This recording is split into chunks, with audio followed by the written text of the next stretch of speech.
You've seen the action movies where the bad guy threatens to destroy the Earth. You've heard people on the news claiming that the next nuclear war or cutting down rainforests or persisting in releasing hideous quantities of pollution into the atmosphere threatens to end the world. But destroying the Earth is harder than you may have been led to believe. That is not the case with the inhabitants that we call humans. They are very likely to be extinct, and we are living in the biggest extinction in the history of the Earth. So let's begin. Top 10 ways that we could be extinct.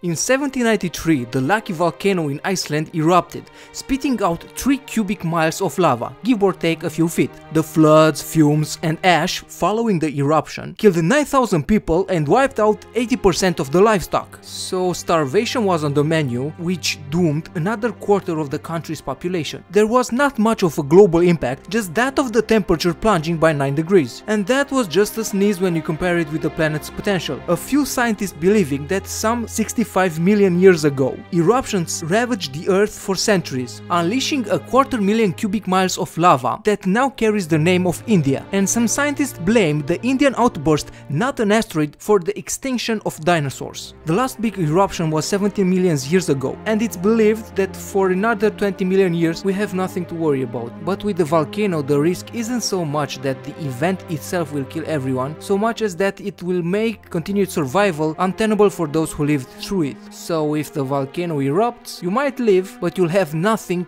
to eat afterwards.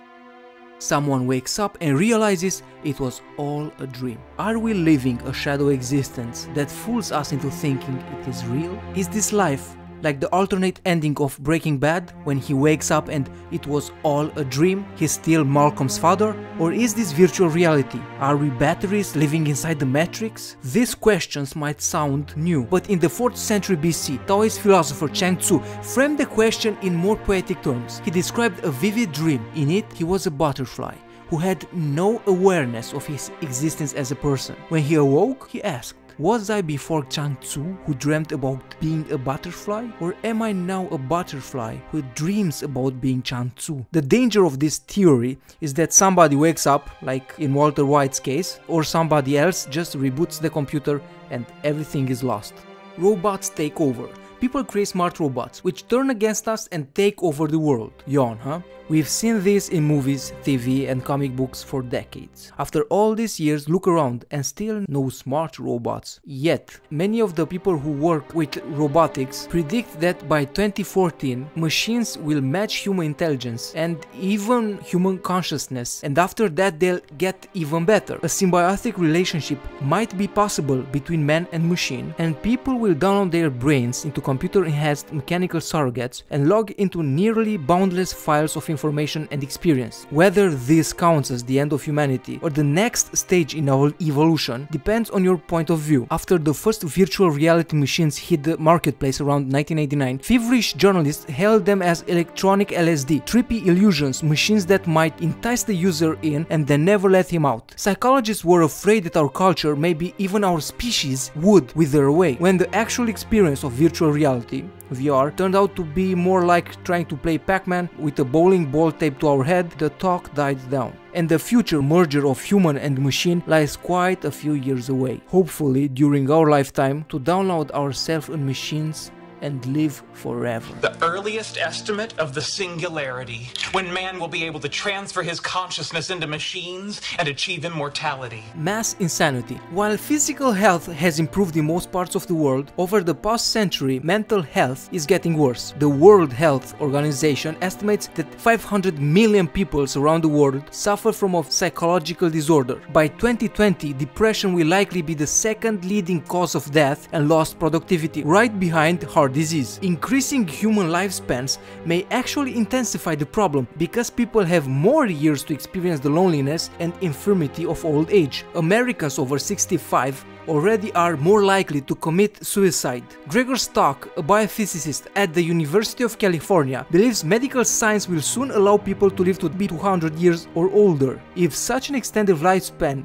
becomes common, will pose huge social and psychological challenges. Perhaps 200 years of sensation will overload the human brain, leading to a new kind of insanity. Perhaps the current trends of depression and suicide among the elderly will continue. One possible solution: promoting a certain kind of mental well-being with psychoactive drugs such as Prozac heads us into uncharted waters. Together, the United States and Russia still have almost 19,000 active nuclear warheads, and even though nuclear war seems unlikely today, but a dozen years ago, the demise of the Soviet Union also seemed rather unlikely. And the political situation evolved, still the bombs remaining deadly. There is also the possibility of an accidental nuclear exchange. There are 5 known instances where human and computer error almost started a nuclear war. And the ballistic missile defense system, given current technology, will catch only a handful of stray missiles, assuming it works at all. Other types of weaponry could have global effects as well. Japan began experimenting with biological weapons after World War I. The United States and Soviet Union experimented with killer germs during the Cold War. Compared with the atomic bombs, bioweapons are cheap, simple to produce, and easy to conceal. They are also hard to control, although that unpredictability could appeal to a terrorist organization. And there are signs that genetic engineering might permit the creation of ethnic biological weapons that are tailored to attack primarily one ethnic group. If a volcano doesn't kill us, there might be other organisms that might do the job. You see, people and germs have always coexisted in peace, but there are a few exceptions. One of those is the Black Plague, killed 1 in 4 Europeans, and in just 2 years, 1989 and 1999, influenza killed over 20 million people. And we don't want to forget AIDS, who is still going strong. Reports from the CDC say that in the last 30 years, mortality from infectious disease in the US rose almost 50%, and all diseases such as cholera and measles have developed new resistance to antibiotics. Combine international travels, which means that diseases can spread faster than ever, with our stirring of the ecological pot, and the grimmest possibility would be the emergence of a strain that spreads so fast we're caught off guard and that resists all chemical means of control and destroys the civilization as we know it.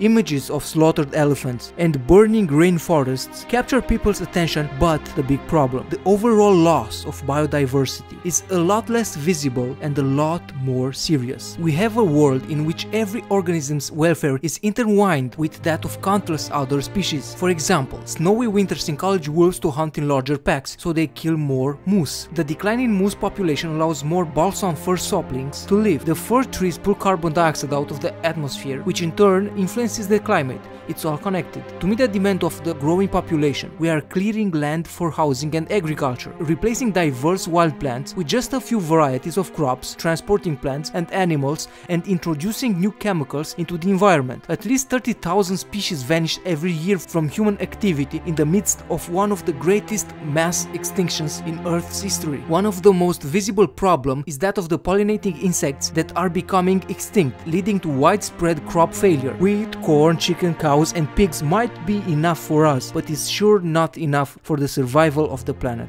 Divine intervention. Judaism has the Book of Daniel, Christianity has the Book of Daniel and the Revelation, Islam has the coming of Mahdi, and Zoroastrianism has the countdown to the arrival of the third son of Zoroaster. The stories and their meaning vary wildly, but the underlying concept is similar. God intervenes in the world, bringing history to an end and ushering in a new moral order. Apocalyptic thinking runs at least back to Egyptian mythology and right up to Heaven's Gate and Y2K mania. More worrisome to the non-believers at least are the doomsday cults that prefer to take holy retribution into their own hands. In 1995, members of the Aum Shinrikyo sect unleashed sarin nerve gas in a Tokyo subway station, killing 12 people and injuring more than 5,000. Had things gone as intended, the death toll would have been hundreds of times greater. A more determined group armed with the more lethal weapons, nuclear, biology, nanotechnological even, could have done far more damage.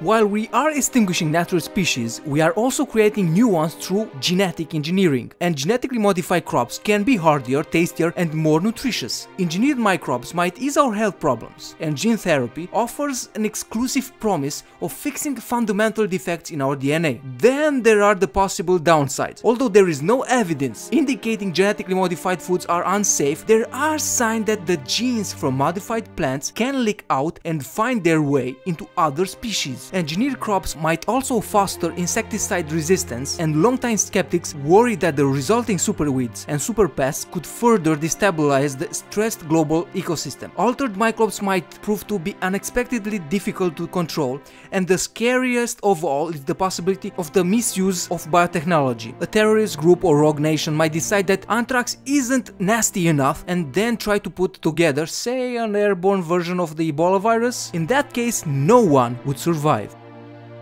The Earth is getting warmer, and scientists mostly agree that humans bear some blame. It's easy to see how global warming could flood cities and ruin harvests. More recently, researchers have raised the alarm that a balmier planet could also assist the spread of infectious disease by providing a more suitable climate for parasites. This could include crop disease, which combined with substantial climate shifts might cause famine. The effects could be even more dramatic. At the present time, our atmosphere's gases trap enough heat close to the surface to keep things comfy, but increase the global temperature just a bit and there could be a bad feedback effect, with water freeing more vapors, a potential greenhouse gas, which traps more heat, which drives carbon dioxide from the rocks, which drives temperatures still higher, and Earth could end up much like Venus. And the last time when I was on Venus, well, I wasn't on Venus. Venus is inhabitable because the temperature there in the winter is 400 degrees Fahrenheit, so that's a bit too hot for me, but you could go there if you like. That's all for today. I hope you enjoyed this video and didn't scare you about your existence on this planet, but still made you aware that we have some problems.